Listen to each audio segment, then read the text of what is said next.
before that? Sa'id ibn Salama? مولى Okay. They said قال.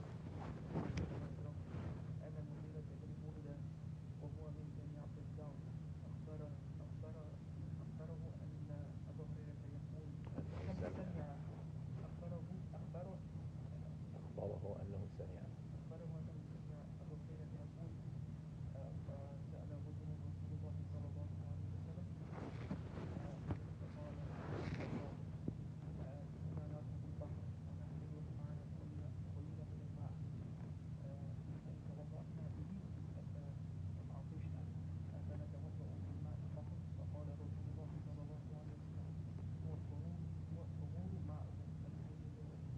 قال مالك باب الطهور للوضوء. قال أبو مصعب قراءة حدثنا مالك عن صفوان بن سليم عن سعيد بن سلمة مولى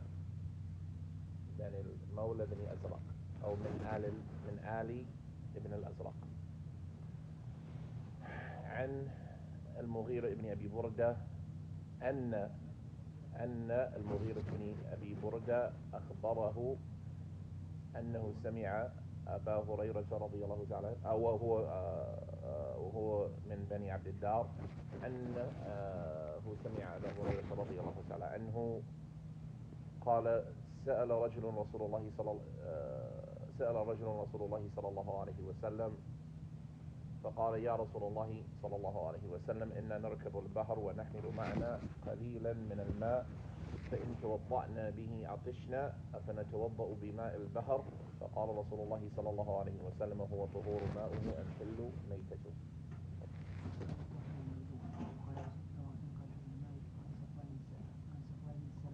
عن صفوان بن سعيد عن سعيد بن سلمة مولى ابن الأزرق أن المغيرة بن أبي بردة وهو من بني عبد الدار أنه سمع أبا هريرة أخبره أنه سمع أبا هريرة رضي الله تعالى عنه سأل رجل رسول الله صلى الله عليه وسلم عن البحر فقال يا رسول الله إنا نركب في البحر إنا نركب البحر ونحمل معنا قليلا من الماء أفنتوضأ فإن توضأنا به عطشنا أفنتوضأ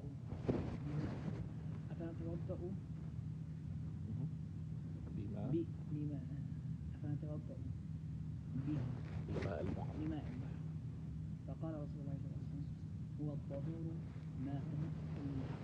نعم. طيب هذا الحديث I like this hadith. You know this hadith. You heard this hadith. What do you think about this hadith? Just right now, before anything, what do you think about this hadith? هو طهور ماؤه الحل ميتته. You all know this hadith, right? The Prophet sallallahu alaihi wasallam, he was asked about the people who he was asked by the people who ride the sea, right, for their jobs. We'll talk about it. And can they make wudu from its water? He said, huwa tahuru ma'uhu al-hillu maytatu. It is tahur, it's water, and its mayta, its herring, is halal. You all know this hadith, right? What you think about this hadith? Yeah. Yeah. Like, what you think about this hadith? Somebody told you this hadith. Hadith sahih. Sahih? You don't think it's sahih? You think it's sahih? Does he? That's a good question. Does Malik think it's sahih? So you're saying that everything Malik put in his book is sahih? Everything Malik put in his book, he thinks it's sahih. Because you know that's not necessary. Like everything Abu Dawood and Tirmidhi and Ibn Majah and Nasa'i put in their book, do they believe it's sahih? No. What about Imam Ahmed? No. Bukhari, Muslim, yes. Did Malik have the same condition? Some people say yes. What you got to say? What you think? What you think, Ahmed? You think there's weakness in it? What's the weakness? Okay. Huh? What's the weakness you think is in it? You said it. I got to ask you now. What do you think the weakness is? Or are you just saying something that you saw? Or are you trying to get away from the question? No.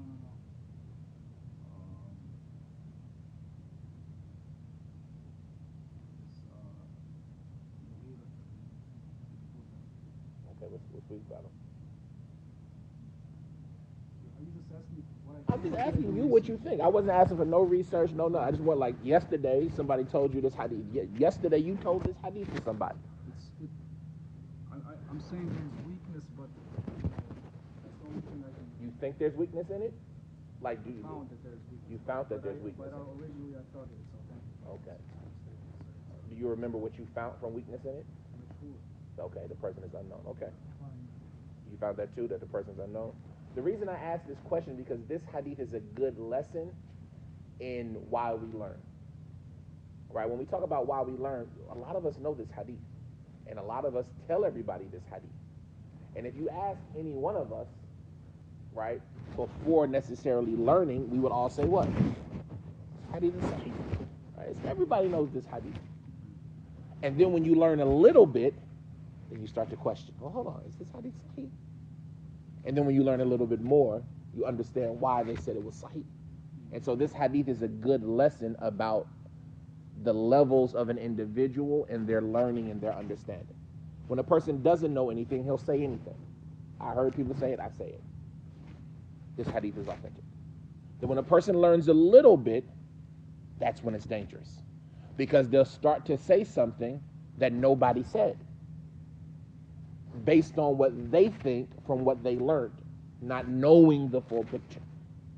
And then when they learn a little bit more, they recognize, oh, I see why everybody said this. And so this is a great hadith and a lesson for that. But that's number one. Another reason I like this hadith is obviously the issues that come from it, even though the issue for our intents and purposes here is very simple. Bab al-tahur lil-wudu, or al-tahur lil-wudu. Now, al-tahur lil-wudu. I'm trying to think. I didn't read anybody who said it. Could it also be al-tahur lil-wudu? It's possible. But what does it have there with the dhamma or wudu? I'd have to read and find somebody who said it al-tahur. Because one thing that you'll notice when you read books of hadith, and we're going to see examples of this, they didn't put the harakat. So is it al-tahur lil-wudu or al-tahur lil-wudu? It's not a big difference, right? Al-tahur for the wudu water, meaning you have to use tahur for your wudu water, or al-tahur for the wudu. You have to use tahur when making wudu. So it's not a big difference, but you would look and see, did anybody ever precisely articulate what the harakah should be? They call it dhabtul kalima. Did anybody specifically say that it should be said this way or that way? Because if not, you could understand it both ways. Using the tahur for your wudu water, which would mean that a tahur is a condition of the water. Right? When we talk about in the books of fiqh, the shurut, did you know that the water of wudu, it has requirements that need to be met for it to be usable? Right? Permissibility, purity. And so this chapter title could be from that vein. One of the conditions of the water that you use is that it be tahur. And I think that that makes more sense with the chapter, because we'll notice a theme in this chapter that he's talking mostly about what? The water itself, and not the action of making wudu. So to me, it seems better that it's at-tahur lil-wudu.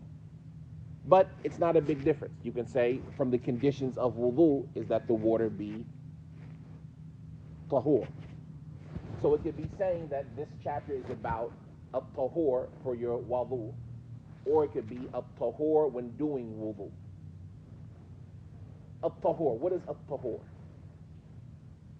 We have words that we know. At-tahir, at-tahur.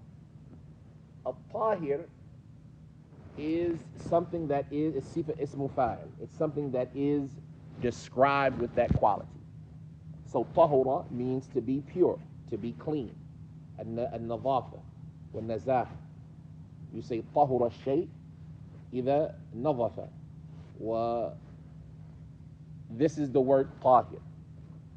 And then when you make it higher, you call it tahur. And so what is tahur? Most of them, they say that when you put a word on this scale, fa'ul, right? We learned about the scales. Tahor, what's its original letters? Tahara. But when you sound out the scale tahor, it's on the scale fa'ul. When you put a word on the scale fa'ul, then it makes it the tool that you use to do the action.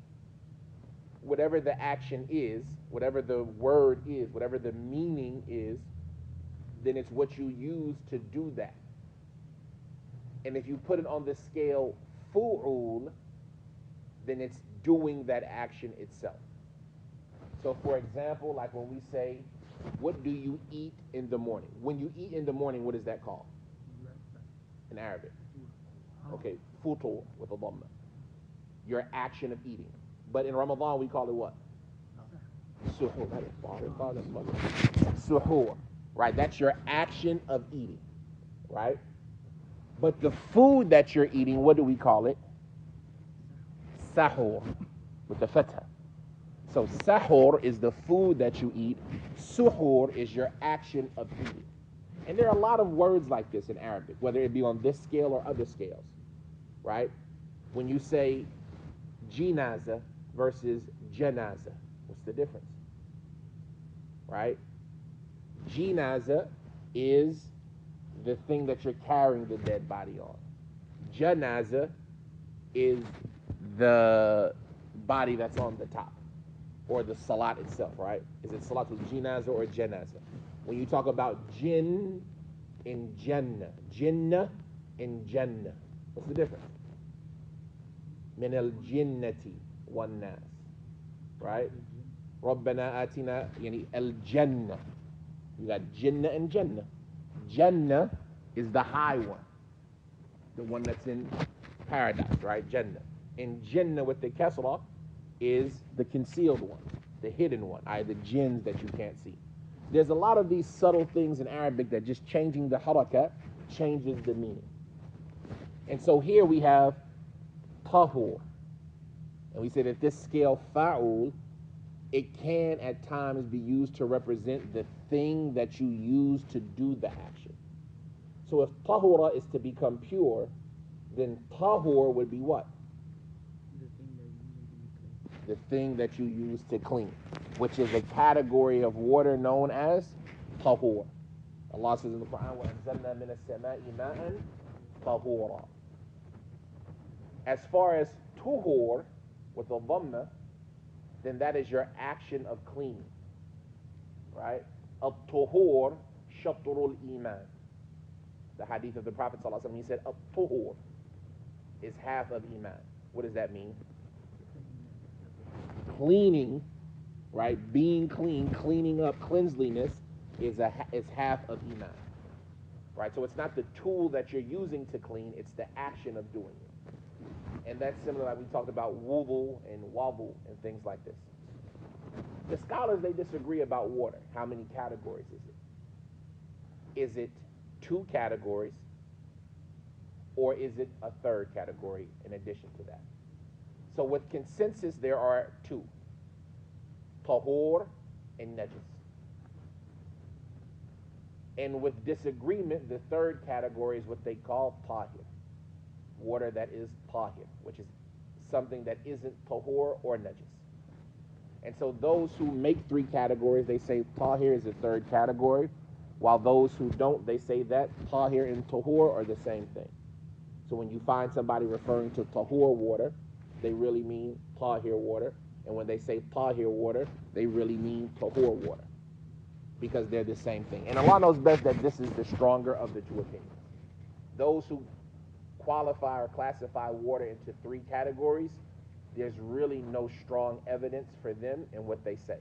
And we'll see that in this chapter, Imam Malik is going to bring a lot of narrations to support that view, that water is either tahur or it's najis. Like we said, Allah said in the Quran, وَأَنزَلْنَا مِنَ السَّمَاءِ مَاءً طَهُورًا.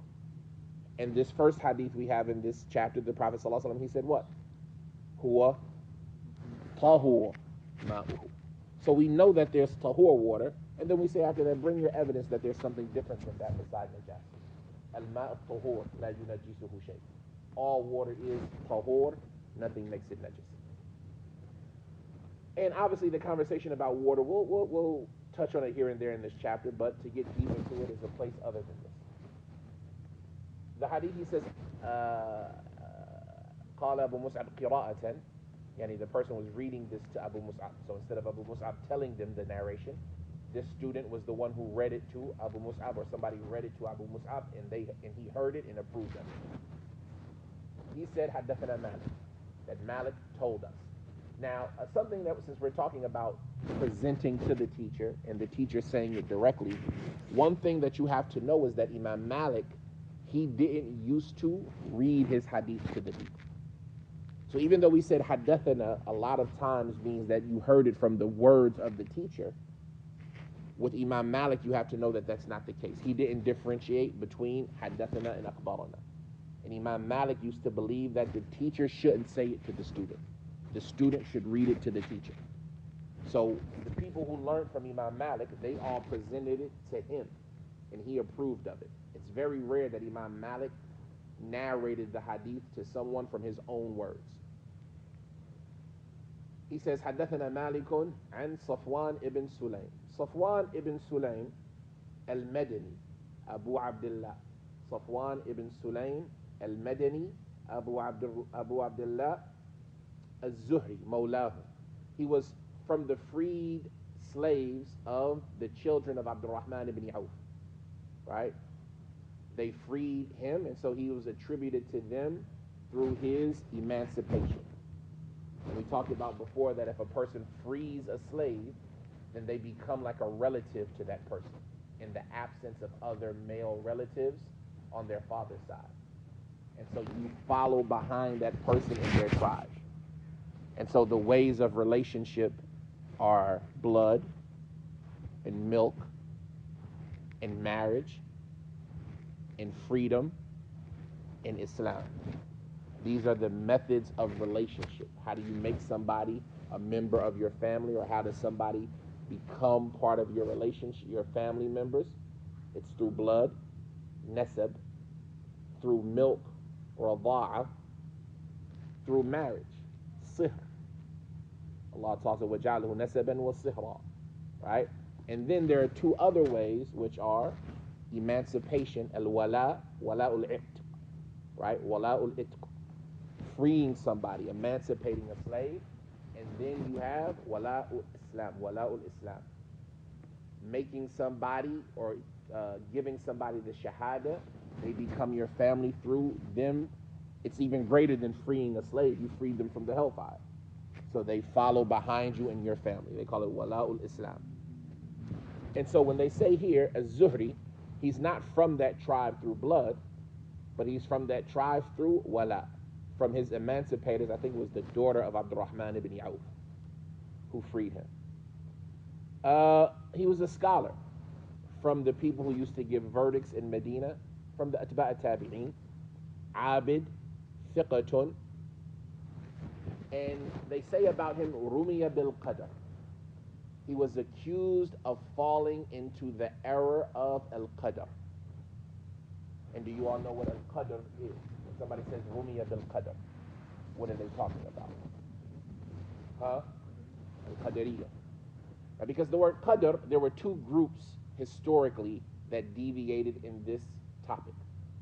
You had one known as the Qadariyah, and they ended up falling in line with the Mu'tazila. And then you had one known as the Jabariyah, and they ended up falling in line with the Jahmiyah. So these two groups, the Jahmiyah and the Mu'tazila, and their views, you often see them at odds with each other. Even though they're both deviant groups, they both are on opposite sides of the argument and a lot of the time. And so the Jahmiyah, they adopted the view known as al-Jabr. And the word al-Jabr, it means to compel, to force somebody. And so the Jabariyah are those that say Allah forces us to do our actions and we have no choice in it. Allah created everything and He created our actions, and since Allah created it and willed it, we have no choice in the matter. We've been forced to do it. And they say that therefore the punishment of Allah and his reward is for no purpose because he forced you to do what you did. And so you didn't have a choice. There was no escape. While the Qadariyya, they fall on the opposite side when they wanted to refute these people. Because when you say with Jabr, what does that lead to? If you say that Allah forced you to do everything, what does that lead to? You don't have a choice of choosing Allah. But what does it lead to as it relates to you? Not necessarily in belief, but like what's the final result of it? No consequences. You won't do anything. Why didn't you pray? Allah didn't want you to. Why did you kill? Allah wanted you to. Right? And so it leads to an abandonment of action. And all of us, any competent Muslim understands that if you make the Muslims believe that, what will they say? What will they do? So there was instead of being on the Sunnah, there was a deviant group of people that ended up speaking about al-Qadr. I believe it was Wasil ibn Ata, right? Or was it Ma'bad al-Juhani? I always get them confused. I want to say it's Ma'bad al-Juhani. It's Ma'bad al-Juhani. It's Ma'bad al-Juhani. Ma'bad al-Juhani, he started teaching Qadr, that no, Allah isn't in control of what we do. You're in control of what you do. And Allah has nothing to do with it. And they made you the creator of your actions. And they said this as a response to the Jabariyya, but the mistake that they fell into was that they made who a creator? Themselves.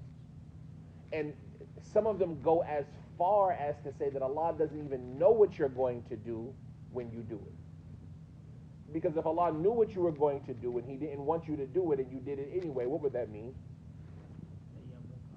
And so they say Allah must not know what you're going to do. And so they negated Allah's knowledge.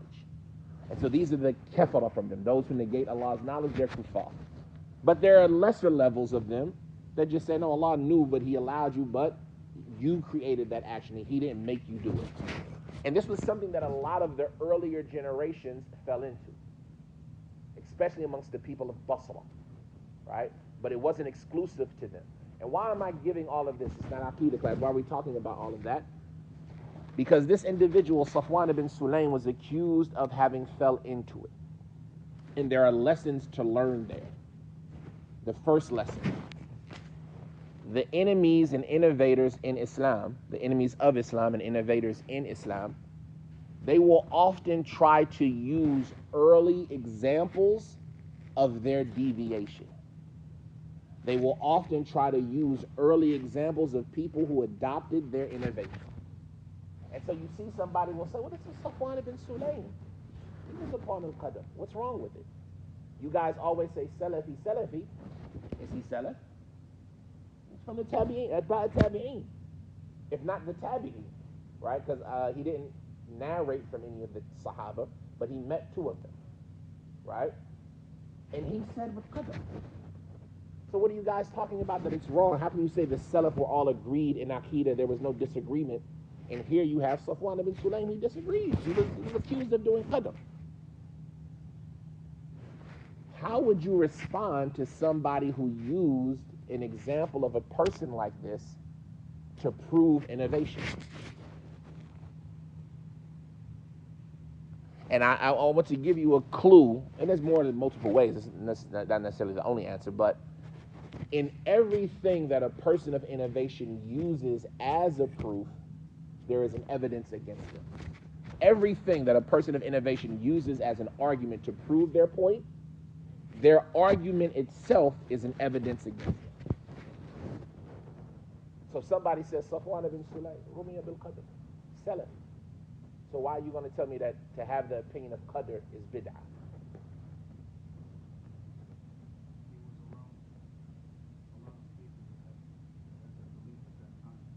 Okay, that shows you that their belief was at that time and acceptable because a lot of people had it.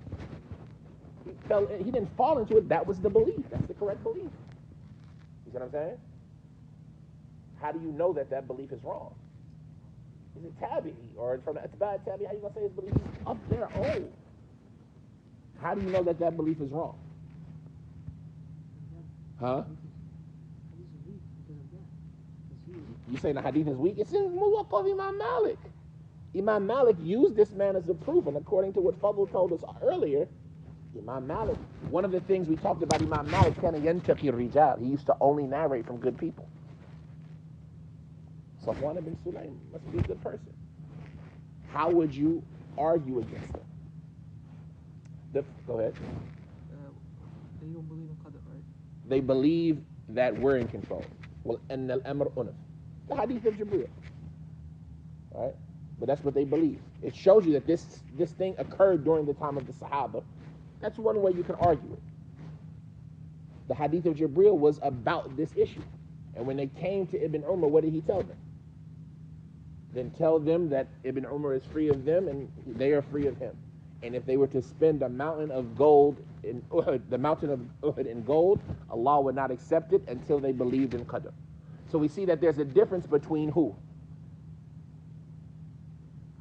Ibn Umar and Ibn Umar is from the, Sahaba. and those who were after him. Anybody who had this opinion after the Sahaba, we see that there's an error here. Because even though it's early, is it as early as the Sahaba? No. And our religion goes back to who? Like, well, how do we know it was the wrong belief? We got the hadith of Ibn Umar. Also, what did they say in their biography about Safwan ibn Sulaym? They said he was what? He was accused of having the belief of Qadr. That shows you that they were doing what? During that time when they thought he had it. Jar. They were criticizing him because of this. So if it was the good Aqidah to have, then it wouldn't have been a criticism of him. You see what I'm saying? So the fact that somebody will try to argue, see, even Safwan ibn Sulaym had al-Qadr in his belief. And they accused him of being Qadri, but that's how old the belief goes. They say, yeah, but they accused him of being Qadri. So that shows you that being Qadri was what? Something to be accused of, right? And so he was wrong. Thirdly, they said he was what? Same word we just said, he was what? Not Qadri. They didn't say he was Qadri. They said he was accused of being Qadri. And not everybody who's accused with something is something. And this is why it's important. Like, this is a lesson, because you'll see people who will do a mistake. He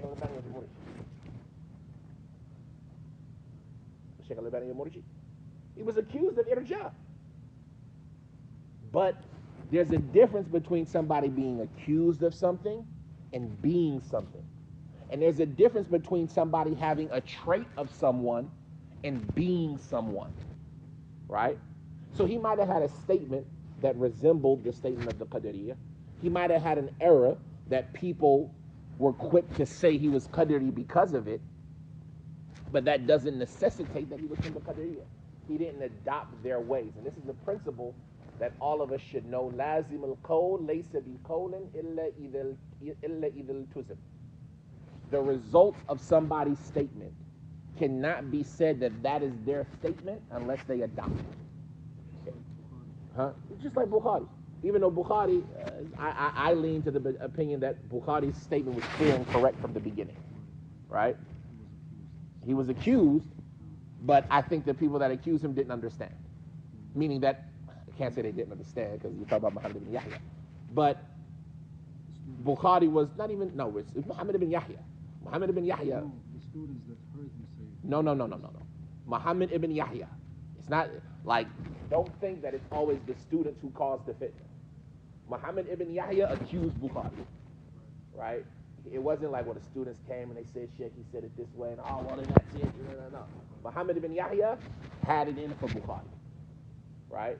And that's another important lesson. But the point of it is that, like, you have to acknowledge that just because somebody was accused of something, it doesn't mean that they are that thing. So that's 3 lessons right there. A 4th lesson. Even if somebody has an error or makes a mistake, it doesn't exclude them by default from acceptability. Because all of us have mistakes. Let's say it's true that he was Qadri. Who still used him as a proof? Imam Malik. No, Bukhari did. Bukhari. Oh no, I'm sorry. Yes, yes, he did. أخرج له الجماعة. All 6 people of the book used him. I'm thinking about Sa'id ibn Salam. All 6 people used him in their books, right?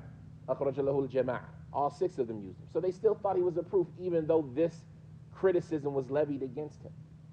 And so there's a level of acknowledging the fault of an individual without expelling them or excluding them from the circle of being from the people of truth and goodness. And that level and that quality is something that the student always tries to learn and figure out. Because you'll find that a lot of people made mistakes like this or similar or worse or less. Qatada. Some of them even say Hasan al-Basri fell into al-Qadr, right? And so these are things that you have to know for these reasons. If a person tries to use the mistakes of these people, somebody tries to use a statement of Mujahid to support Tahrif al-Quran about Allah's names and qualities, right? We see that it doesn't go back to the Sahaba. And then it's something that Mujahid ibn Jabr was accused of. And then it's something that it's not even necessarily true that he did it. And even if it was true that he did it, if it's the truth, it doesn't exclude him from being a good person. So Safwan ibn Sulaym, thiqatun abidun, very devout in his worship. From the qualities that were known about him is that he was somebody who was engrossed in worship. From the things he used to do, there's a story, Muhammad ibn al-Munkadir ibn Muhammad ibn al-Munkadir, he said that Safwan ibn Sulaym, he used to pass by my house on the way to Baqiyah. And so I followed him one day to see what he's doing. And I saw him sit at a grave, and he just sat there and cried until I felt sorry for him. And I said, that must be one of his family members. And then he passed by my house on another day, and so I followed him, and he sat at a different grave. And he sat there and cried until I felt sorry for him. He says, and then I met, I'm trying to remember who he met. I can't remember who he met. But he met another scholar of Islam, and he asked him about that. And he said, no, Safwan ibn Sulaym is a person that every time his heart gets hard, he goes to the grave to soften it. And then that person used to pass by Muhammad's house every day on the way to the grave. And he used to say, it's as if you benefited from the lesson of Safwan ibn Sulaym. There's a lot of things that they mention about him. Oh, that's who it was, Muhammad ibn Salih Tamam. They said that his forehead had a hole in it from the amount of sujood that he would make, right? Constantly prostrating. It eventually dented his head until there was a hole in the bone from the amount of prostration that he would make. He swore to never lay down again. He made another to Allah to never lay down again. And they said he made this oath 40 years before he died. And when he was finally on his deathbed, his daughter said to him, yeah, but why don't you just lay down on your side and relax? Like you're sick, you're about to die. He said, if I did so, I wouldn't fulfill the promise that I made to Allah. And then he died shortly thereafter. Huh? Lay down? Yeah, lay down. Right now you're sitting up, lay down. That's what he Yes. For 40 years, he never laid down. He posted up on something, leaning up against something, right? Resting on something. Like, you think he's just not, because that type of sleep, what do you do if you have that type of sleep? Huh? No, you're not relaxed. The sleep that you relax is what? Yeah, when you laying down. You're relaxed. But if you don't have that type of sleep, if you're sleeping leaning up against something all the time, you're going to wake up. And when you're going to wake up, what you going to do? You're going to worship Allah. You're going to get the sleep that you need. Your body will rejuvenate, but you won't get that comfortable sleep that holds you into the bed, that keeps you under the covers. And so at night, when you finally get ready to move, it's like, oh, let me go pray. For 40 years, he had that mentality of it. And this is just to show the abundance of his worship, right? That's how you get a hole in your forehead from sujood. Now, am I telling you to make an oath like that? No. But it shows you the difference between the Salaf and us. Like they took things seriously, and they were sincere in their desire to worship Allah. Imam Ahmed, he used to say about him, "Yustaqa bi hadithihi, wa yanzilu al-qatr bi dhikrihi."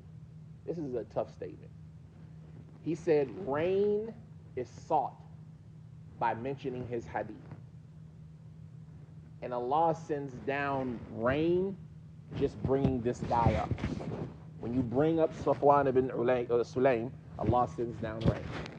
And when you need rain to be sent down, just mention him." That statement sounds like what? He's a good guy. It sounds like he's a good guy, but if I said that statement, you would say what? And that sounds like tasawwuf, man. What are you talking about? You know what I mean? Allah sends down rain just by mentioning him. I say Safwan ibn Sulaym, Allah sends down rain. Come on, Akhi, that's. But who said this? Imam Ahmed. Is Imam Ahmed from the Mutasawwifa? Somebody's going to try to use it. See, Imam Ahmed used to say statements like this all the time, that you can seek barakah through this person. Right? Mention his name, Allah sends down rain. What is that? It's tabarruk. Is it what? Allah knows best. The meaning of a statement like this is not that Allah sends down rain because you use his name for Allah to send down the rain. It's that Allah loves this person so much, when you bring him up, Allah wants to show his love and his compassion by sending down his mercy on mankind, because they brought up a slave that he loved so much. So it's a statement of praise, and it's not that to seek blessing through Allah by mentioning his name. Imam Ahmed never used to do that. He didn't used to just go Safwan ibn Sulaym, Safwan ibn Sulaym, Safwan ibn Sulaym, right? And wait for the rain. But it's that, for example, when Khadijah would be brought up to the Prophet, what would he do? Or when somebody of the Khadijah's friends would come, what would he do? Right? Because of how much he loved her, he would do something good for them because they reminded him of her. And when he saw the necklace that Khadijah gave Zainab being sent in for the ransom of Al-As, right? Or Ibn Al-As, what did he do? He cried. It was like, man, it's Khadijah's necklace. My daughter Zainab is sending it in to get her husband freed after the Battle of Badr. Man, why don't I just let him go, right? It made him have mercy because of what it reminded him of the love that he had for this person. And to Allah is the highest example. And that's what it's like Imam Ahmed is saying. Because of how much Allah loves this person, when he is reminded of him, even though Allah knows all things, when you bring him up, it makes Allah want to show his mercy. But is that a proof for you to go and seek blessing and to try to get blessing by mentioning this person? No. But those type of statements you have to pay attention to, because people use them to try to support their innovation. How would you call that terminology in Arabic? What do you mean? You said tabarruk, but that's the opposite. No, that's tabarruk.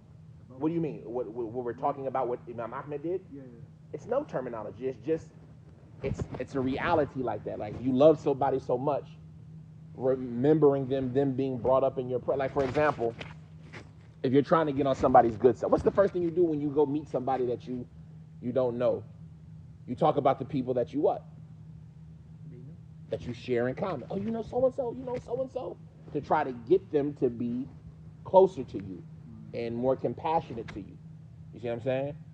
And so by bringing him up, Imam Ahmed is setting the example, just saying, like, by bringing him up, Allah loved him so much that these type of things are going to happen. And he's not saying that it's a cause and effect type of situation, but he's setting that type of example. You see what I'm saying? Allah loves this person so much that when you bring him up, don't be surprised if Allah sends down rain because of it. You see what I'm saying? And if you were sitting there thirsty and dry, and then you started talking about him and remembering him, don't be surprised if the rain comes down because of it. You see what I'm saying? Because of how much Allah loves this person. But not you actively going to seek barakah from that person to bring about those things. Does that make sense? One more story about him. They say that and I bring this up because we talked about it in the khutbah. He says, uh, and the last narration was Muhammad ibn al-Munkadir about them going to the grave. This one is about al-Munkadir ibn Muhammad ibn al-Munkadir, his son. Al-Munkadir ibn Muhammad ibn al-Munkadir. He said, we were in a janazah with Safwan, and my father was there, Muhammad ibn al-Munkadir, and so was Ibn Abi Hazim and others from the people of knowledge that he mentioned. And so when the person was put into the ground, Safwan, he said, أَمَّا هَذَا انْقَطَعَتْ عَمَلُهُ. As far as this one, his actions have ended. And he is in need of the dua of those that he left behind. And so when he made this address and talked to the people, they all began to cry. Right? Like, why did I bring this up? One, because we talked about it in Jum'ah. Your actions, they end, everything stops. Except that hadith that the Prophet said, عَمَلٌ صَالِحٌ صَدَقَةٌ جَارِيَةٌ أَوْ عِلْمٌ يُنْتَفَعُ بِهِ أَوْ وَلَدٌ صَالِحٌ يَدْعُو لَهُ. But here is the question. Giving an address at the grave, giving a khutbah or a speech at the grave, is it okay or not? Huh? Just like you'll notice that some people at the grave, when they're burying somebody, they give a maw'idha, they give a khutbah, they give an address. Is it okay or not? A lot of them say it is okay. They give the example of the hadith of the Prophet ﷺ that he addressed the people when putting them into the ground. He addressed the Sahaba, al-an, right? Your friend, so ask Allah for his forgiveness. And likewise, examples like this of the Salaf. To be honest, I brought up this topic without even knowing the final answer. I don't know personally, but you see people do it. Some of them dislike it, right? Especially when it's, kind of forced. But here you see that sometimes it's just okay to remind people about death and things like that. And you'll find examples like this, like putting flowers on somebody's grave. Is that the sunnah or not? Huh? But the Prophet ﷺ, he took those that reed broke in half and put on those two people's graves. The Prophet ﷺ passed by a grave of two people, and he said, إِنَّهُمَا يُعَذَّبَانِ وَلَا يُعَذَّبَانِ فِي كَبِيرٍ. And he said, no, it is kabir. As far as this one, he used to yamshi bin namima, and as far as this one, he used to not protect himself from urine that would get on him. And then he took a stick or a branch, like a moist piece of a tree, broke it and put it one half on each of their graves and said, I hope that their punishment will be alleviated until these dry out. So the Prophet did that. Some people say that's the foundation to say it's okay to put flowers on somebody's grave. What did the Prophet put? He put something on there. He didn't put something. He put something that grows out of the earth, a flower, a plant, a tree. And so they say this is a foundation that you can put flowers on somebody's grave. And that's what other people say. That some people say, well, you do it and hopefully Allah will alleviate their punishment. And so you see the point that I'm making is that you'll see some people use it as a proof. And this is not something that's new. This is Salaf used to say this. And others would say, no, it had nothing to do with that. And so when you talk about giving the speech at the grave, some of them will say, yes, it's sunnah to do it at every burial. And some of them say, no, it was just in the passing. It was just in the moment. It wasn't something like you got to prepare a khutbah for the grave like you prepare a khutbah for Jum'ah. But anyway, like I said, I don't know the details of that issue off the top of my head. I'd have to research it, what the stronger opinions are. But you see here that Safwan ibn Sulaym gave this address at a grave. And so you see people from the Salaf who did it. But who does he narrate on? He narrates on Sa'id ibn Salama. In our print of the book, it says Mawla Bani al-Azraq. Al-Azraq is a tribe of the Arabs that go back to Amliq ibn min al-Ariba, from the original Arabs, right? Not from the children of Adnan, right? And so Az-Zuraqi or Al-Azraqi, right? Az-Zuraqi is how they usually say it, Az-Zuraqi, from Ben al-Azraq. Our print of the book, it says Mawla ibn al-Azraq. Our print of this book, how many manuscripts is it based on? Anybody know? 100. This book, this riwayah of Abu Mus'ab, how many manuscripts is it based on? We have the book. The book is printed. We have hundreds of copies. But that book had to come from what? A manuscript. And the manuscript that it was on was handwritten by somebody compared to some other manuscript from somebody. So it's a history behind the printed book. How many manuscripts is this book based on? Just one. There's only one manuscript that we have of the riwayah of Abu Mus'ab. That's why it's not the popular riwayah, right? Why is the riwayah of Yahya bin Yahya al-Laythi the popular one? We have tons of manuscripts going back generations and generations, right? It's been preserved and supported. This riwayah, no, it's just one manuscript that we've had up until now. In our manuscript, it says Mawla ibn al-Azraq, the freed slave of Ibn al-Azraq. And so it's making it a person who freed him. And who is Ibn al-Azraq? We don't know. But in every other version of the Muwatta, and in books that report the Muwatta, they all say things like Min Ali al-Azraq, or Min Bani al-Azraq, or Min Ali Bani al-Azraq. So they make him from Bani al-Azraq, not from their freed slaves. I want you to look up, right, in your mind with your alphabet letters, your Arabic letters. Mim, Noon, Aleph, Lam, with the med, right? And then look up Mim, Wow, Lam, Aleph, Maksur. Do they look the same? They look similar? They don't look similar. That means they look similar. Mola min al. Right? It's most likely a mistake.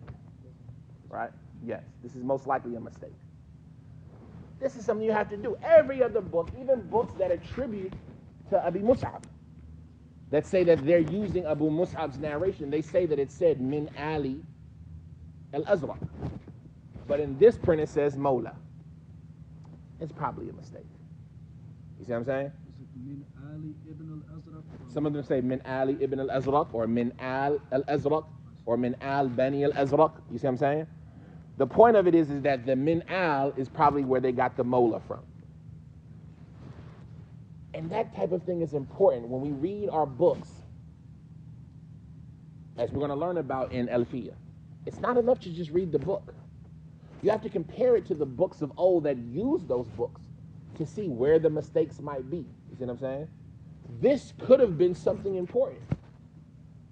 No, it's not. Because the reality of it is we don't know much about Sa'id ibn Salama. We don't know much about him. Go ahead. I was going to say, is he Tadlisi or is he? So Safwan ibn Sulaym, we don't know. I didn't see anybody who mentioned him from the people of Tadlis. But the point I'm making is we don't know who Sa'id ibn Salama is. So it doesn't matter that we don't. It doesn't matter if he's from Mola Ali Azraq or from Ali. Is he part of the tribe or is he somebody else who is? Because there's another Sa'id ibn Salama. There's another Sa'id ibn Salama who is authentic, who is famous. This is not him. Right? How do you think Hamad ibn Salama and Sa'id ibn Salama? Huh? Hamad ibn Salama and Sa'id ibn Salama. They were brothers? No, both famous, right? Well, Hamad ibn Salama and Hamad ibn Zayd were the two Hamads. Oh, this Yeah. But if you look, right, when you go to the biographies of these persons, I heard your question, how do you differentiate? We're going to talk about it. If you look up Sa'id ibn Salama. Unfortunately, they stopped making it, and that's my app that I use. It's great. But the app that Amr sent last night is a good app. I thought it was deficient at first because I was using the English side, and then I put it in and used the Arabic side, and it worked well. And it had a lot of beneficial information in it. But you have Sa'id ibn Salama ibn Abi Hussam al-Qurashi al-Adawi. He's from the same generation, from the Tabi'in.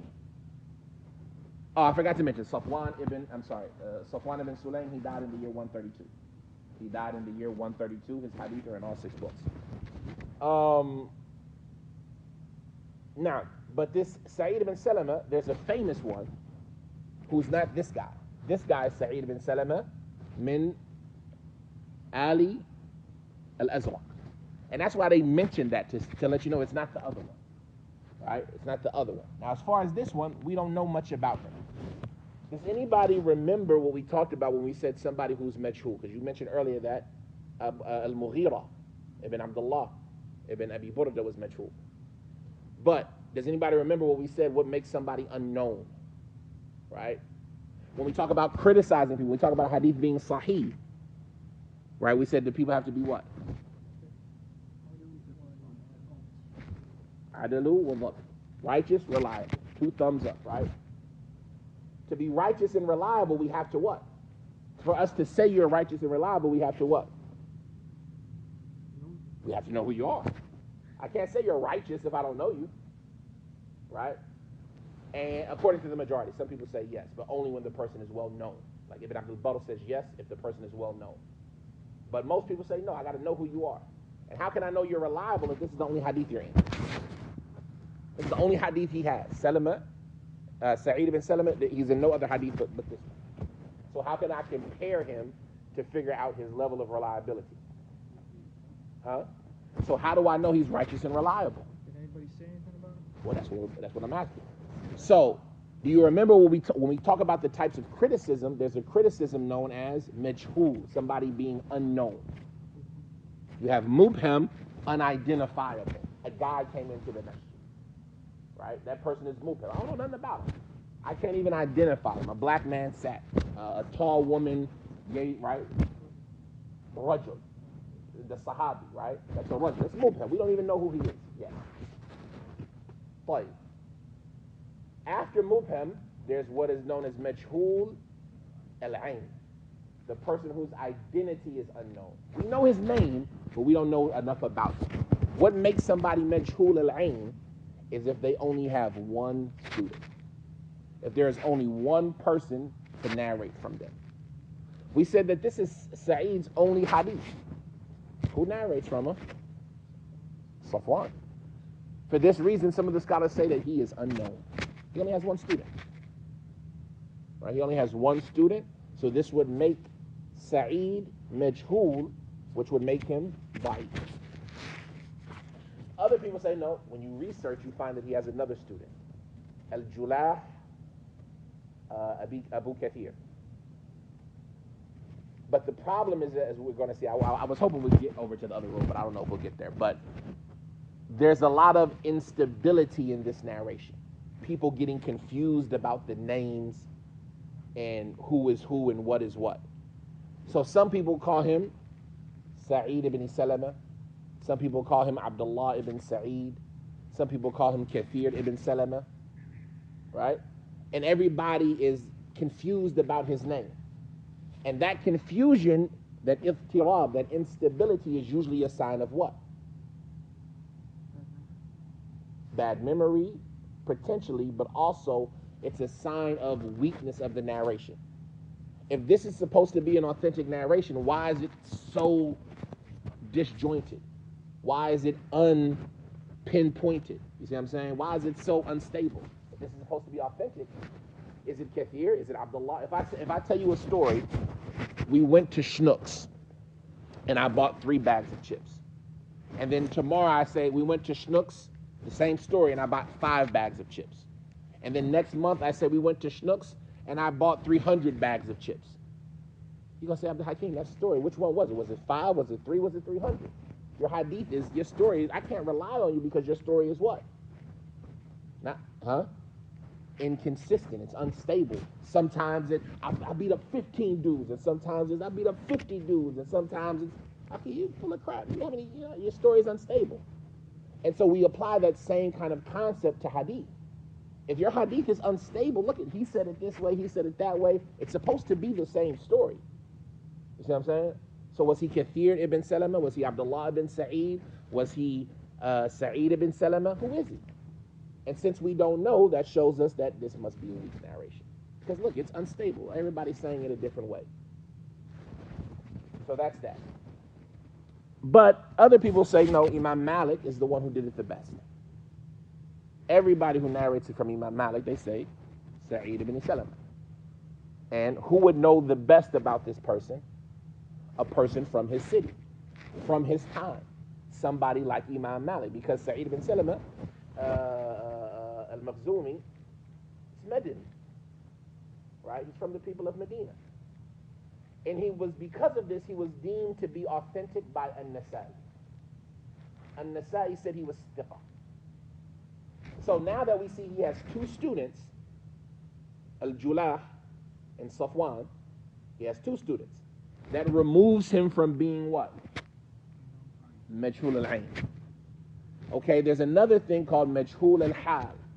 When, okay, we know him now, but we don't know his circumstance. We don't know if he's good or not. And so when it's somebody like this, you need somebody to say he's good. We now have a Nasa'i saying what? Thiqa. And so that removes him from being unknown to somebody who is now knowable. We still have the instability in the hadith, but if you say that Imam Malik's version is the right one,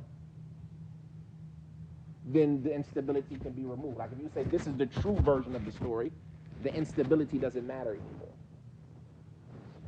Now, he narrates, this person, Sa'id ibn Salama, the only hadith he has is this one, so he only narrates on al-Mughira ibn Abi Burda.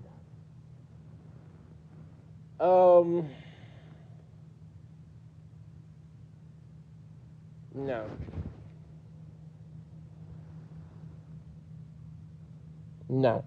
Al-Mughira ibn Abi Burda. Once again, we have instability about who he is.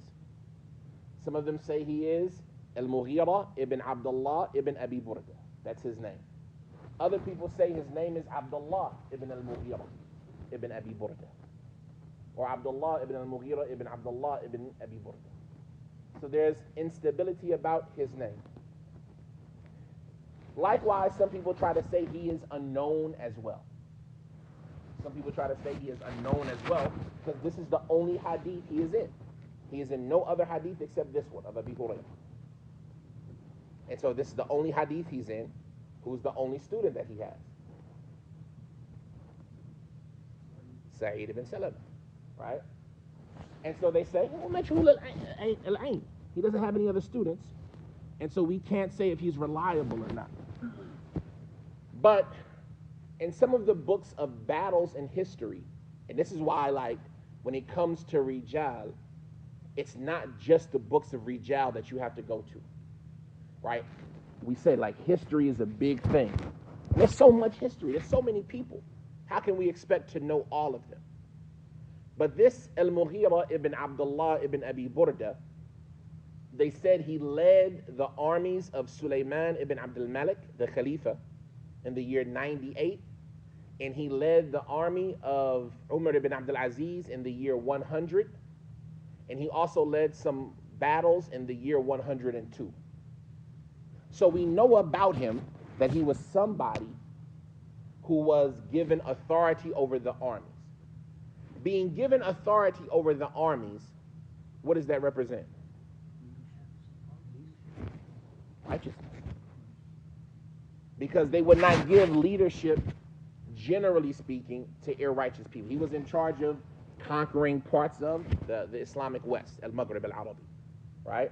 Now, it's not always the case, but you see people talking about him in a good fashion. Abu Dawood said about him, ma'ruf, he is known. While others said he was unknown, Abu Dawood said ma'ruf, he is known, we know him. And An-Nasa'i once again said thiqa. But we still have a problem. How many students does he have? No, one, Sa'id ibn Salama. But in some versions of this hadith, Yahya ibn Sa'id al-Ansari narrates on him. So that would make it, how many students now? Two. So that would remove him from being unknowable and unknown to being somebody who we can say Nasa'i said he's thiqa. Ibn Hibban, the problem with Yahya ibn Sa'id's narration is that he changes his name. He calls him Abdullah ibn al-Mughira sometimes.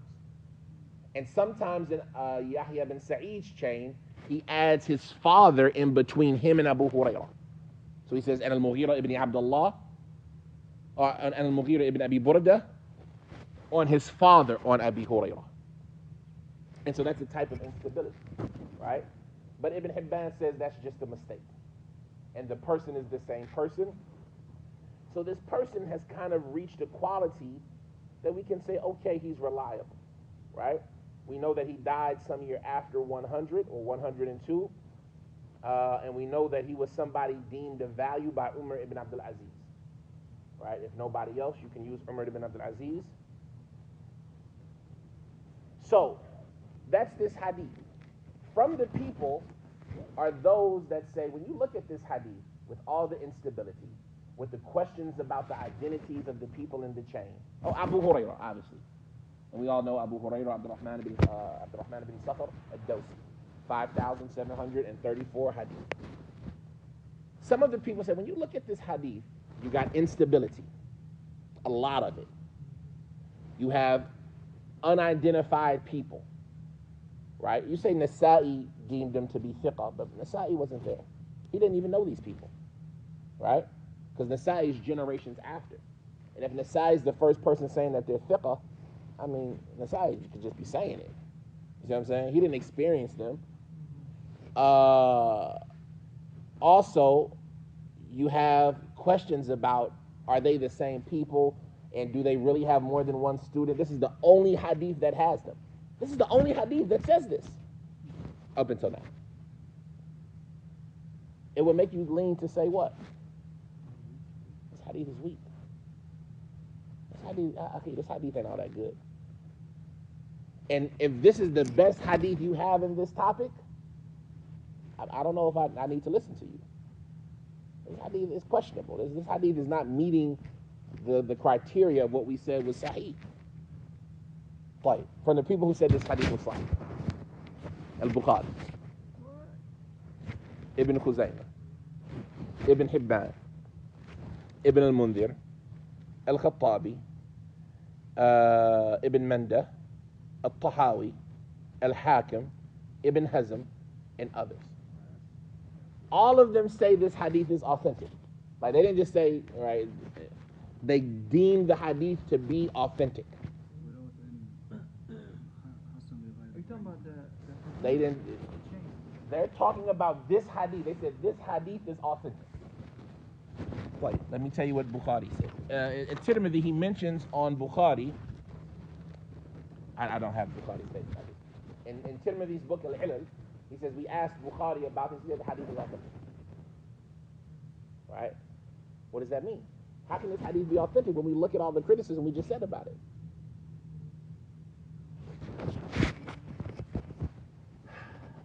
So here, when it comes to authenticating this hadith, is where if we were at the first level, we all said the hadith was authentic. Then we get a little bit of knowledge. We say, man, if I was grading this hadith at home, I would say what? Man, this hadith ain't all that good.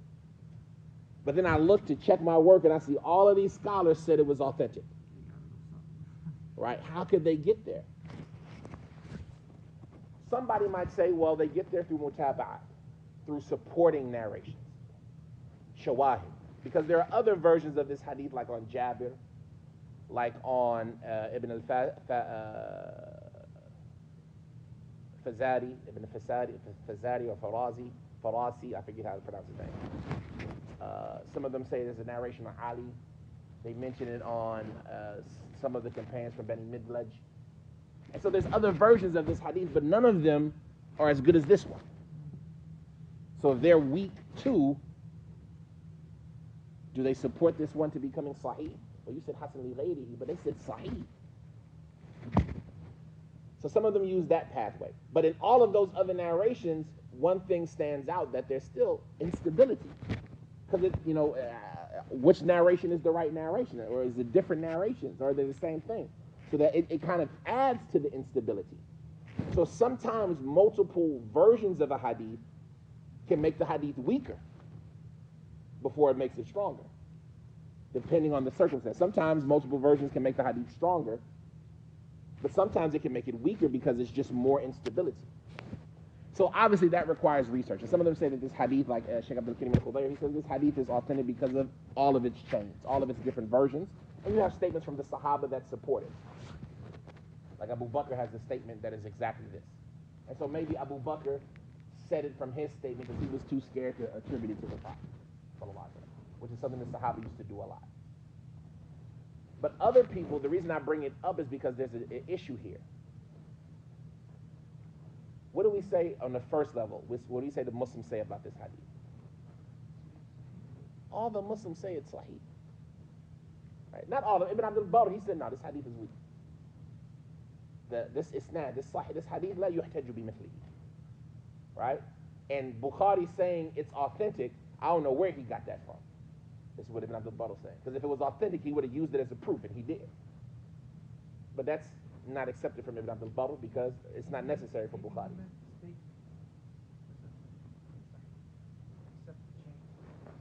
What? Can the statement be authentic without the chain? And that's the issue. How? I'm not saying you're wrong, but you're like, how? How can I say the Prophet said it? You're going to tell me the Prophet said it? You can't tell me how the Prophet said it? We said that those increase in instability. You're going to tell me the Prophet said this. The Prophet said, don't lie on me. And it's whoever, no, the other one. من حدث بحديث يراه أنه كذب فهو أحد الكاذبين. Whoever tells a hadith that he thinks it's a lie, then he's one of the two liars. But this hadith is saying the Prophet said it. They said it. So is the hadith authentic? Bukhari said the hadith is authentic. That means what? Authentically what? Attributed to the Prophet. So the issue is can you say something is authentic with no chain? And this is a topic that they call at-tasheed bi qabul al-ummah versus at-tasheed bil-isnad. Making something authentic because the Muslims have accepted it as authentic versus making something authentic by way of its chain. Sometimes the Muslims, you just talk to them and they all say what? It's authentic. Even though the chain doesn't support that. Which one is stronger? Something that the Muslims have accepted is authentic, or something that has multiple chains of authentic nature? That which the Muslims support. How you know? Yeah. How do you know?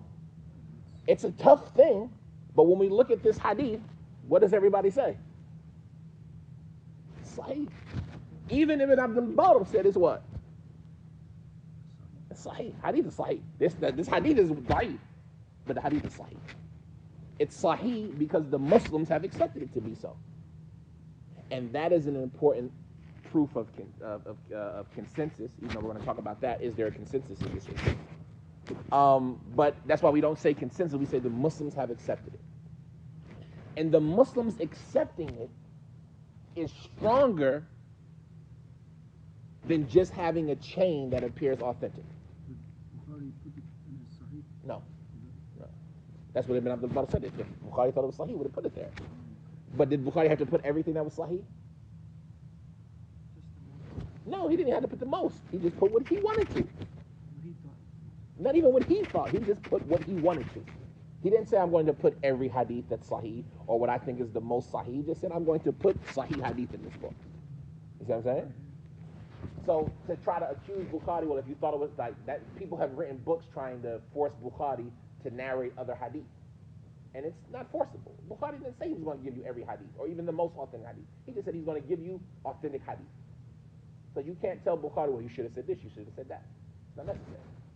So Ibn Abdul Barr is wrong in that, but the point of it is that this acceptance of the ummah to this hadith is what makes it authentic more than the chain.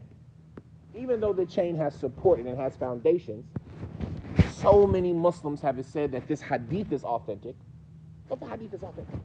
And we're not just talking about random, fly-by-night Muslims, right? Random run-of-the-mill Muslims. We're talking about from the scholars of Islam. So it's a tasheed bil qabul. And why this is important? Because sometimes the acceptance of the ummah can raise the level of something. Like when we say something that you know for sure. You might have a hadith that you're unsure about, but you know for sure because of the way the Muslims act. And you'll find a lot of scholars using this at a lot of times. Like, for example, and sometimes they use it right and sometimes they use it wrong. That's why it's a difficult thing. How do you say salam alaikum? I mean, in the prayer. How do you give the salams in the prayer? Oh, not that. I'm doing what I'm talking about. Assalamu alaikum wa rahmatullah, assalamu alaikum wa rahmatullah. How long have Muslims been doing that? Right? Every Muslim knows that way, right? Does every Muslim know assalamu alaikum wa rahmatullahi wa barakatuh? Assalamu alaikum. And so you go someplace and they see and they criticize that. Well, I'm using the hadith. But the Muslims do it this way, yeah. You see what I'm saying? And you'll find from our teachers of those who say things like that. Stop being different. Stop being strange. The Muslims, they do it this way. How long have the Muslims, you go to every masjid in the world, they all say what? Assalamu alaikum wa rahmatullah. Assalamu alaikum wa rahmatullah. Every once in a while you'll find somebody wa barakatuh, wa alaikum, assalamu alaikum, and things like that. But actually, stop being strange. Do it the way the Muslims have done it. This way is more authentic than the other ways based on what? The acceptance of the people to it. And so, like I said, there's lines about it. And there's like, sometimes people use it the right way, and sometimes other people say, no, it's a different, narration. We want to encourage the sunnah and the verity of the sunnah. But in this situation, this is an example. Sometimes the acceptance of the Muslims can make something that's not a proof. The hadith, all water is pure except that which changes its taste, color, or smell is weak. That version of it is weak. But the Muslims have done what? They accepted it. And they've acted according to it. So even though the hadith is weak, the hadith is authentic. And it's more authentic than some hadith that you find with just one chain, one isnad, that we're kind of, it might be authentic, but it doesn't have as much support as something else. You see what I'm saying? And so this is a good example of that kind of hadith that has become authentic because of the acceptance of the Muslims to it. And Tasheeb al-Qubul. That's just words. That's not a term that anybody uses. It's just they made it authentic because of the acceptance of the Muslims to it, right? And that type of tasheeb is even more valuable than just saying, well, this hadith has two chains. Both of them authentic, or this one supports that one. Because it shows the acceptance. Go ahead. Well, I was about to come to that. Some people say, you don't even need to worry about the hadith. Because there's a consensus. There's an ijma' in this issue. Ijma' is the agreement of the mujtahidun of any particular period about a point. If the mujtahidun of any time period all agree about something, that something is the religion. Mujtahid is a person who's qualified to speak about the religion. He's met the qualifications to be included from the scholars. And there's if you want to know specifically how to define a mujtahid, you would read usul al-fiqh. In the end of the books of usul al-fiqh, they talk about the mujtahid and the mukhallid, and the difference between the two, right? But when the ittifaq mujtahidi asr mu'ayyan ala mas'ala, that's an ijma', as long as none of them disagreed about it. And so some scholars say, akhi, this issue, there's an ijma' about it. Right? So why do we even care about that? The hadith doesn't even matter anymore. So the hadith can be da'if, but the topic is correct. So the hadith is da'if, but the issue is correct. And there's going to be points that come from this. All the Muslims agree that seawater, you can use it to make wudu. There's a consensus in that. Right? The problem with stating the consensus is that there is some disagreement from Ibn Umar and Ibn Amr. Abdullah ibn Umar and Abdullah ibn Amr, both of them dislike using seawater. And that's just in the water issue. When we get into the food issue, there's a lot of disagreement about what you can eat out of the sea, right? And so to say that there's a consensus about this hadith The consensus has a hole poked in it. Now, after Abdullah ibn Umar and after Abdullah ibn Amr ibn al-As, nobody has been known to disagree that seawater, you can make wudu with it. It's as if the Muslims stopped caring about what Abdullah ibn Umar and what Abdullah ibn al-As said. And so you have a consensus after disagreement. And that goes back to our issue. Can you have a consensus after disagreement? If somebody today says you can't make wudu with seawater, is their statement valid? If you say that there's a consensus after disagreement, then they can't disagree. You see what I'm saying? And if you say, no, you can't have agreement after consensus, you can't have consensus after disagreement, then their opinion would be valid. You would say, okay, that's a valid opinion. But you see how it makes a difference, because no Muslim has disagreed since then that you can make wudu with seawater. And so to go against them would mean that there was a time when every Muslim was wrong. And can that be the case? Can there be a time when every Muslim is wrong? Right? Because Allah's messenger said there will not cease to be a group of my ummah upon what? Upon the truth. So there can't come a time when every Muslim is wrong. And so if every Muslim has agreed after Abdullah bin Umar and Abdullah bin Amr bin al-As that you can use seawater, then that's the truth. So these are the ways that the hadith is made authentic. It's made authentic by its multitude of chains, even though there's some criticism there. It's made authentic by the acceptance of the Muslims to this hadith. And then it's made authentic by the consensus of the Muslims of the meaning of this hadith as it relates to the water. And that's why we have to specify that, because we're going to see disagreement about the seafood or the food of the sea. And so you can't say that there's a consensus that this hadith is authentic. They're two different statements. The Muslims have accepted this hadith, but there's a difference between that and saying that there's a consensus that this hadith is authentic. That's clear? Right. The word Bahr means just the ocean, or the... We're about to come to the explanation now, inshallah. But that's the question. That's a good question. Right. So that's the chain. That's the story about the hadith. As far as the meaning of the hadith, then it's fairly simple. Different versions about who came to the Prophet sallallahu alaihi wasallam. Some of them say it was people from Bani Midlaj, the tribe of Bani Midlaj. And some people say his name was Abdullah. Some people say his name was al-Atiqi, or al-Aqi, al-Aqi. And some of them say, No, al-Aqi, Ain Kaf Ya. Some people say in al-Aqi, it means the seawater man, like the person who works on the seawater. Aqi. Some people say his name was Ibn al-Firasi. Ibn Firasi. If I'm pronouncing it right. No, it's not Farisi. Yeah, it's not Farisi. The reason I know it's not Farisi, because that's why I'm having trouble pronouncing it correctly, because I want it to be Ibn Farisi. But I think it's al-Firasi right now, though. Faris means soldier.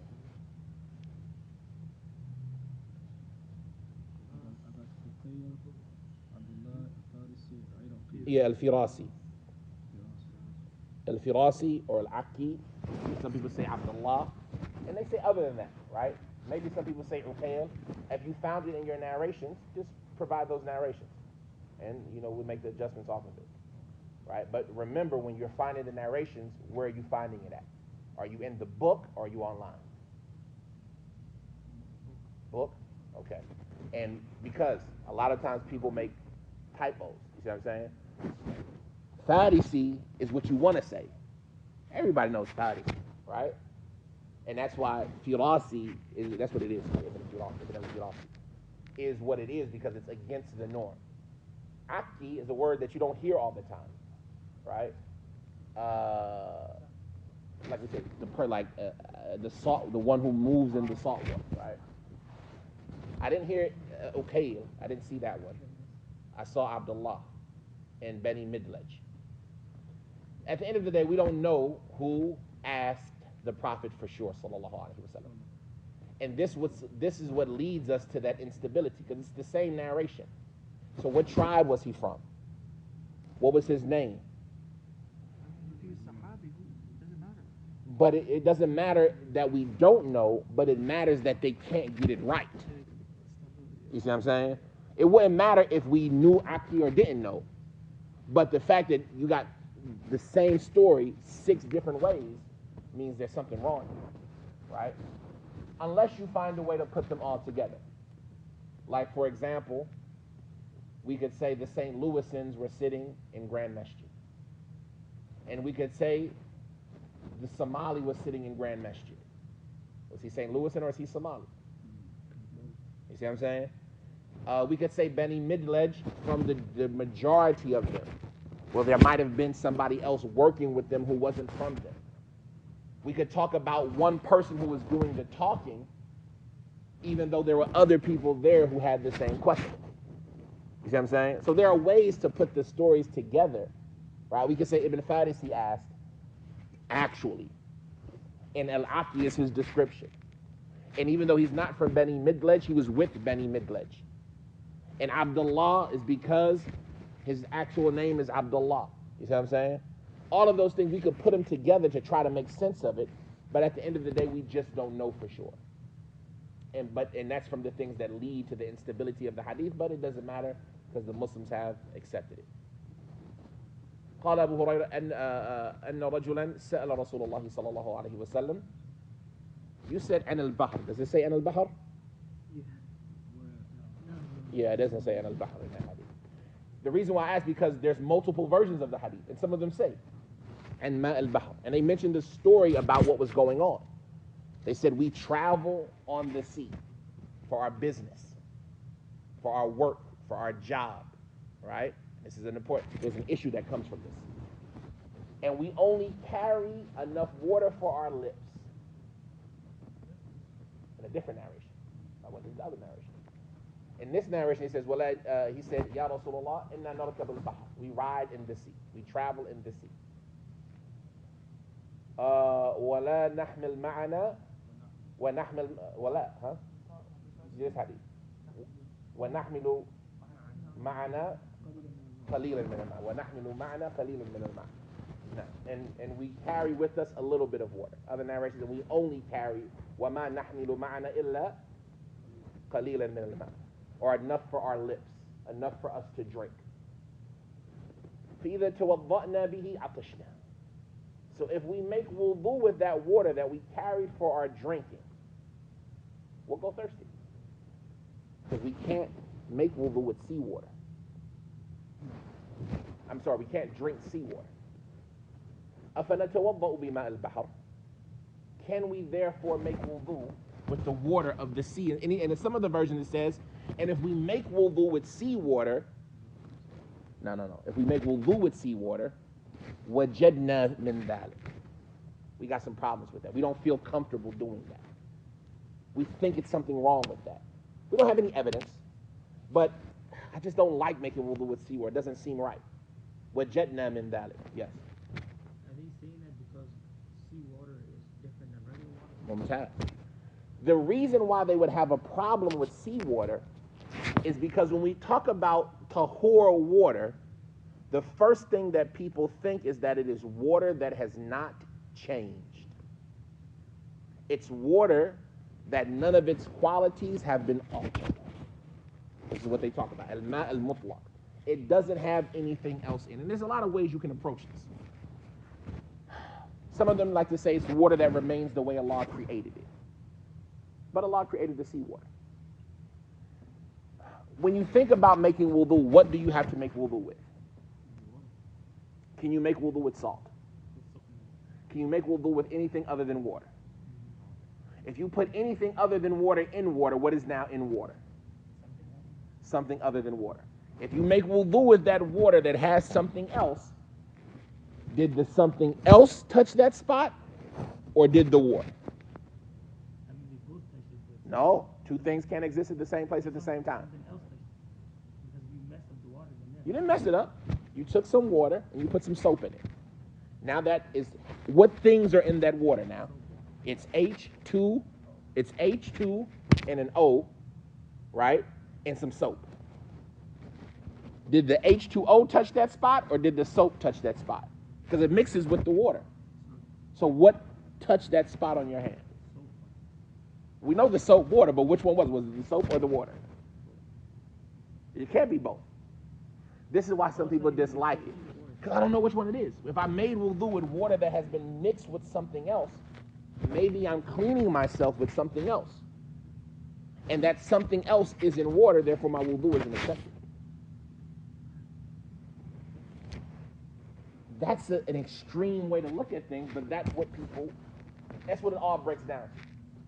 When I clean with something that has water and something else, am I cleaning with the water or the something else? Like in the religion, when these things are mixed up and indivisible, they become for example, when you have to give zakat, or let's look at the biha, right? And you're sharing a camel, right? 7 people can share in a camel for the biha, right? How do you break the camel down? 7 people. How do you break it down? How do you give the parts away? Who got what parts? You agree? Who gets the head? Who gets the legs? The share? Huh? Everyone gets Now remember, this is the biha. You don't even get any of it. You're giving it away. It's the biha, right? For hajj, right? But is the head the same value as the butt? So when I slaughter, am I giving the head or am I giving the butt? My charity, is it the head or the butt? all of them? But we're sharing 7 people in this camel. We are all sharing 1/7 of every part of the camel. So every part of the camel, we all share 1/7 of it. You see what I'm saying? But you can't divide it like that. It's impossible to actually break it up like that. Inheritance, right? Some things are indivisible. We all share a portion of it, but I can't give, okay, if we inherit a house, who gets the bedroom, who gets the kitchen? Right? No, we all share 1/2 of the house. So I got half of every spot in this house, and you got half. The same thing with this water. This water has now been mixed up with other things, so it's not just water anymore. It's water and this, and they are at every spot of the water. So maybe I'm not cleaning myself with water, and this is what it breaks down to when they say that if the water mixes with something, you can't use it. And so even the Sahaba felt this way. If we make wudu with seawater, is it the water or is it the salt? Right? This water is really salty. It's not the same as the water that we make wudu with back in Medina. And so we feel a way about it. We don't feel comfortable with that. We're worried about that. That's before they knew that it was okay. And so they said, is it okay that we're using this water? Is that something we can still do? Or should we just not do it? The Prophet ﷺ, he said, Huwa tahuru ma'uhu. Its water is tahur. What is it? The Bahr. What's the Bahr? Huh? No, the Bahr is not water. No, Bahr is not obvious. Is it the ocean? A lot of waters. Huh? Is it the water or the place of the water? It should be water. It's the place of the water. The Bahr is the place where the water is at. Because he said, Huwa tahuru ma'uhu. Its water is tahur. What's water is tahur? The Bahr. So the Bahr, its water is tahur. Usually in the Bahr, what kind of water is there? Salt water. Right. The Salaf didn't have these terms that you have nowadays. Sea, ocean, Great Lake. If you go to Lake Superior, I had my New York accent up there for a long time ago. If you go to Lake Superior in Michigan or Chicago, what is that? It's a Bahr. See what I'm saying? When you look at it, if you were standing on the shore and you looked out there, what would you say? No, it's just fresh water. That's a bahr. Right? It's huge. You can barely see the other side. Right? A gulf. What's a gulf? It's a bahr. When the Salaf used to go out to the bahr, the Sahaba from Medina, where would they go? You hear them talking about we went to the bahr. We were on the coast. Where were they at? The Nile? No, the Nile is in Egypt. We're talking about the Sahaba in Medina. They would go out to the bahr. They would just go to the shore. Right? The shore of what? Arab Gulf. The Gulf of Arabia. That's all the way down there at the bottom in Yemen. So they would leave Medina and go all the way to Yemen to get to the Gulf, the Arabian Gulf. There's no ocean there. There's no sea there. It's the Dead Sea. On the side between Egypt and between Arabia, there's the Dead Sea. What is it? It's a bahr. Even though that bahr is probably smaller than the Nile. It's definitely smaller than the Nile. Right? It's probably smaller than the Mississippi River. Right? But we have a word for a river. Rivers run. Right? So the point of it is when you hear bahr, what is it? It's the place where the water is. The place where that large body of water is. Like, is it only salt water? Can a bahr have fresh water? Let's look at the Quran. What's meaning there? Mix two different waters. Marajal Bahraini Yaltaqiyan. So when you're reading the Arabic, don't put your English into it and say, well, this hadith is only talking about the seas. The Mediterranean Sea, the White Sea, the Black Sea. It's not talking about Lake Superior. There's a difference between freshwater lakes and saltwater seas. And there's a difference between seas and oceans. Al-Bahr. It's all the Bahr, right? Because the Bahr is the place where the water is. So it doesn't necessarily mean that this hadith is talking about salt water. No, it's not talking about salt water. It's talking about Bahr. And so if you're not paying attention, you'll look at it, oh, this hadith is about. So I don't know, we have to do qiyas to get this to apply to freshwater animals. There's no qiyas needed. Ibn Abbas, he said, innahu ma'an. There's two waters. So make wudu with whatever type you want. Right? So we understand. أَفَنَتَوَضَّأُ بِمَاءِ الْبَحْرِ قال رسول الله صلى الله عليه وسلم هو طهور ماؤه. Salt water, tahur. Fresh water, tahur. Right? Somebody might argue, well, it's obviously they were talking about salt water. Yes, they were talking about salt water because that's what they had. Well, somebody could say also, no, they could have been talking about the fresh water too, because what else is in fresh water? Dead animals. It's a bunch of dead animals in the water. It's murky, it's cloudy, it's dirty. It's not everywhere is not the coast of the Caribbean. Right? So that water, even though it's fresh water, the Mississippi is what? It's fresh water. You feel good making wudu out of the Mississippi?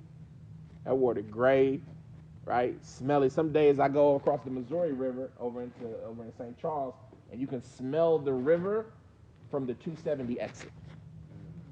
Like, oh, the river's strong today. You want to make wudu? Let you do. We found a problem making wudu with that water, right? So don't think that it's only because it's salty is what they had the problem with. Right. The Prophet said, "Huwa tahuru ma'uhu." Its water is tahur. You can use it. It's clean if it gets on you. And not only that, you can use it to clean you. El-hillu maytatu. And the animals that die in it are halal. Right? The animals that don't get slaughtered from it are still halal. There's a lot of conversation about this. And I really want to talk about all of it, but it's been a long time. It's been a long day. So the last thing I want to say, and maybe we'll finish it up next week. But like some of the secondary benefits before the actual words of the hadith, before the actual masail, the issues in the hadith. First issue. We'll take an easy one at the end of it. Did the Prophet ﷺ answer their question? Why didn't he just say yes then?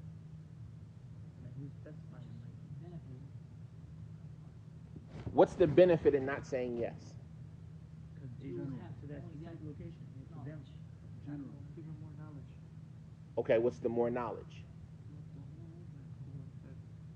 Because I'm not talking about the hilu meitetuhu yet. They said, can we make wudu with the seawater? He could have said yes, and it's, whatchamacallit, is pure. But he said, instead of, if somebody gives you a, think about what we talk about in Arabic. What's the answer to hell? It's a yes or no question. You have to answer it with what? Yes or no. The Prophet ﷺ didn't answer the question with yes or no. You see what I'm saying? You ask me, Abdul Hakim, can I go to the store? I say, Schnucks is an amazing store. It has everything you need. He indirectly answered the question. He also Right. We got the motive. We're going to come to that in a second. But you see what I'm saying? Abdul Hakim, is this your car? I love Cadillacs. It's the best car. Did I answer your question? yeah, indirectly. Not really. I didn't. That's called a hayda in Arabic. Right? It's called dodging the question. Right? Somebody asks you a question, and instead of giving them a direct answer, you go roundabout. Right? Who created everything? Oh, for example, in the book Al-Hayda, you should read this book, Al-Hayda wal-Iqtidar. He asked Bishop al-Marisi, does Allah have knowledge? He says Allah is not ignorant. Did he answer the question? Huh? Yeah, indirectly he did. Then he didn't answer the question. You see what I'm saying? He dodged the question. Does Allah have knowledge?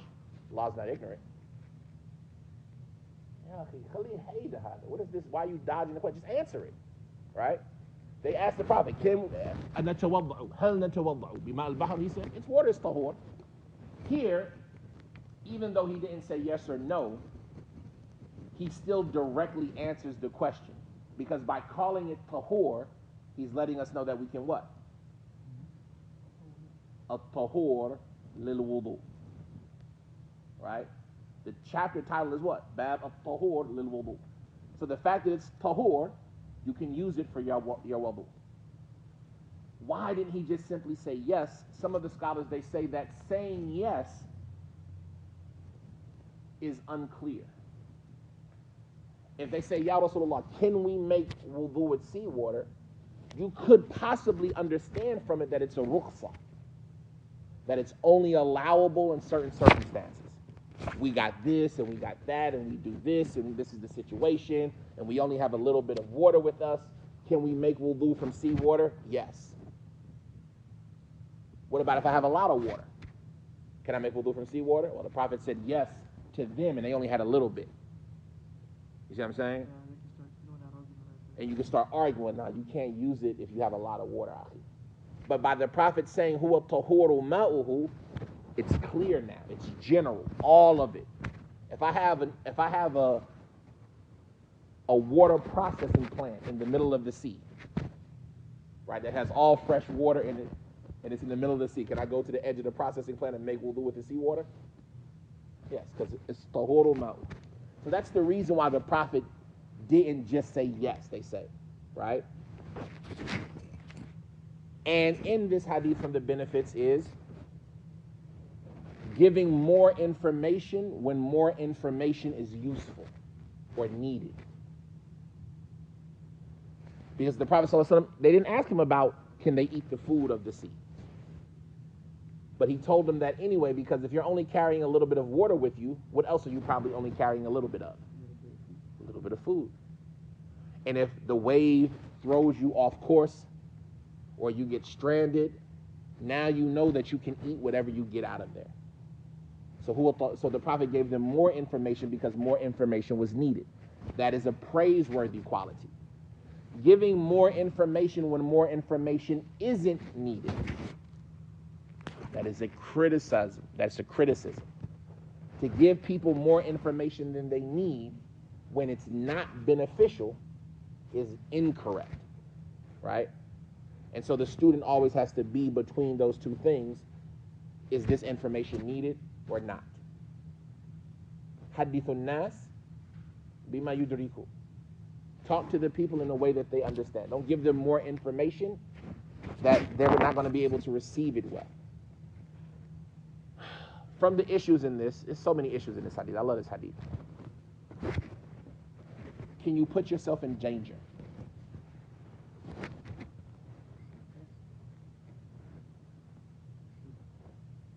Is it permissible to put yourself into a dangerous situation? Huh? I mean,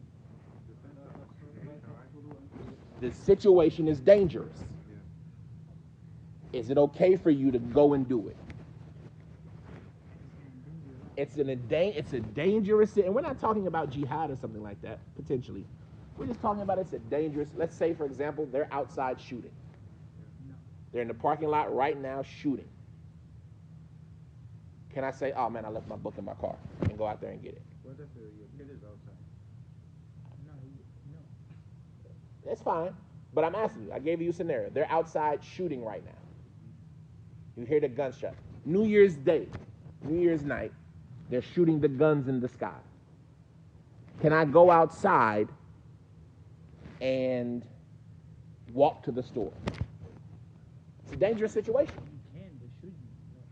I'm asking you, what is the religious ruling about doing something like that? It's a dangerous situation. They are outside actively shooting guns into the air. If they're shooting guns into the air, that means the bullets are going to do what? They're going to come down. Right. So the question is, can I put myself in dangerous situations? What does that have to do with this hadith? Riding the sea is what? It's dangerous. And for this reason, some of the Salaf used to dislike people riding in the sea. Umar forbade jihad on the sea. It wasn't until Uthman that the Muslims first went out and did jihad on boats.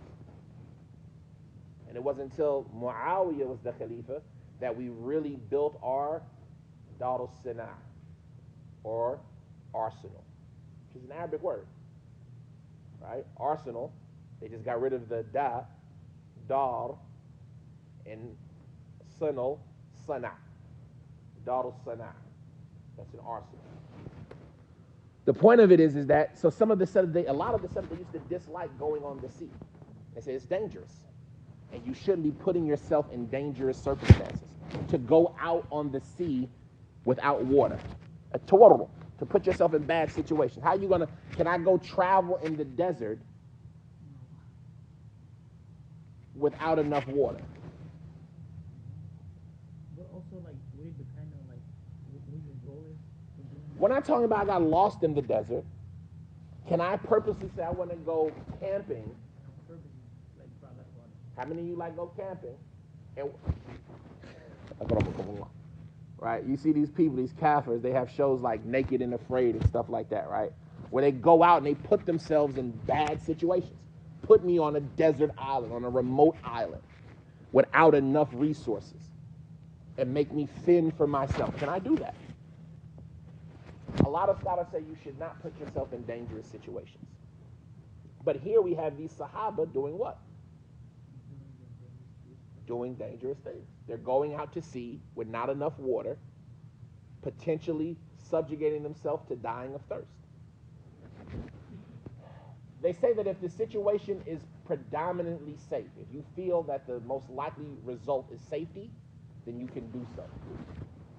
But if the most likely result is danger, then it's not allowable. And so these Sahaba, when they would go out, some of the narrations that mention they would go out and come back every day. That's why they would only carry a little bit of water with them. But sometimes things would happen where they have to stay out and hunt a little bit longer. And so they might run out of water when it's time for Salat by the time they would get back. Likewise, somebody who gets motion sickness. On a boat, if you get motion sickness, you can't do what? You can't pray. It's hard. You're purposely putting yourself in a situation to pray with a deficiency. You see what I'm saying? You know that if you go on the boat, you're going to get sick, right? You know, they make pills because on the boat, it feels different. And so can you purposely go on a cruise if you know that this is going to happen to you? These are things that the Salaf use this hadith to talk about. Nowadays, they also mention, for example, what if I can't make Hajj without getting on a boat? I was married to a woman. She lived in East St. Louis, Illinois, right across the bridge. She had anxiety. She couldn't cross the bridge into St. Louis or ride the Metrolink under the ground without having a panic attack. If a person has to make Hajj, getting on a boat, is Hajj obligatory? That's where I was coming to. But if they're on a boat, and we said that a boat is dangerous, right? Even though it's permissible to go out onto sea, the correct opinion, can you force a person to make Hajj if they have to take a boat? A lot of scholars say, no, you can't force it. And so if that's the case about a boat, what about an airplane? Can you force a person to ride an airplane to make Hajj? You have all the money. And you have the time off of work. But the only way to get to Hajj is for you to get on the plane. Some people are scared to ride on planes because they're dangerous. Can you say Hajj is obligatory on that person? This hadith is an argument for these sides of the opinion. Roller coasters. You get on a roller coaster. Getting on a roller coaster is what? It's dangerous. That's what's fun about it. Huh? Driving cars, maybe, but that's a stretch because they used to ride animals and things like that. And the danger, that's why we say like the line is predominantly safe versus predominantly risky, right? And so nowadays, flying in a plane, is it predominantly safe or predominantly risky? Predominantly safe, unless, Spirit or something like that, that's predominantly risky. So these are all issues that come out of this hadith, right? There's other issues that come out of this hadith. We'll delay them till next time, and we'll talk about the two topics, the water, which is done. The other issue, we can just delay it. I don't know. It's up to you all if you want to do it or not. Because there's also some stuff on the board in there that I'll put it back up for next class if y'all want to go over it, like just the talk of this hadith and like actually going through the work of seeing how this hadith is as it relates to authenticity or lack thereof.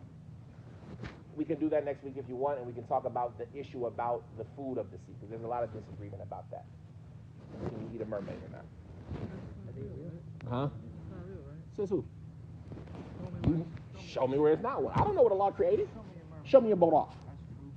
I don't know what Allah created. Yeah, but somebody just made it up. Like, You think somebody just has such an imagination that they just made it up out of nowhere one day? Yeah, I think after like Or maybe it was something that they saw or thought they saw. If you tell somebody a jinn, show me a jinn. that's different. Why is it different? Yeah, proof. Because Allah told you. So you're going to tell me something Allah didn't tell you about doesn't exist? It could, but It could. And so if it could exist, if I find myself on an island and there's a mermaid, can I eat her? Can you marry her? That's a different question. Can I marry her or not? But the scholars talk about all this. Scholars talk about, because people talked about mermaids. So you got to know, can you eat one? If you see one, if you see a dead, Well, mermaid is half human, half. no, a mermaid, well, I didn't get into all this half human, it looks like a human. You saw a cartoon, right? It looks like a human, but it lives in the sea. Do humans live in the sea? So it's not a human. Does it have the same responsibilities as us and the jinn? No, because it's not a human. It's not from the descendants of Adam. Mermaids were like half. That's what they call them in cartoons. They look like a human on top and a fish on the bottom, right? But that doesn't mean that they're half human, right? The pig of the sea, the dog of the sea, are these things permissible? The horse of the sea, the lion of the sea, right? There's a difference. But some people say that mermaids exist. I don't know. But if you see one, that's the argument. Because that's what we'll talk. That's what we're going to talk about next time. So we'll talk about it next time. How long we're behind making shit on that? I have to start to do that. I'll follow that, huh? We went back to being with too much time. إنسان البحر